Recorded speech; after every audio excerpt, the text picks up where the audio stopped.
Hello, Prophet Bruno Masai amekuandalia ibada ambayo Mungu amempa ufunuo kwa ajili ya hiyo ibada.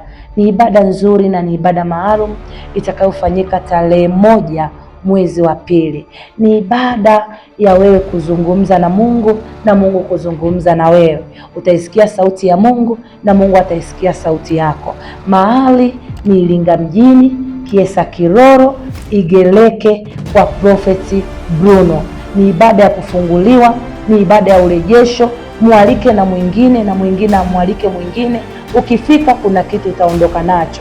Mimi naamini kile kitu ambacho Mungu amesema na mtumishi wake kwa ajili yako kitatokea na kitafanyika. Walete wengine, mlete mwenye shida, mlete anahitaji uponyaji, anahitaji kuisikia sauti ya Mungu, anayetaka kusikia Mungu anasema nini kwa habari ya maisha yako. Itakuwa ni ibada nzuri sana.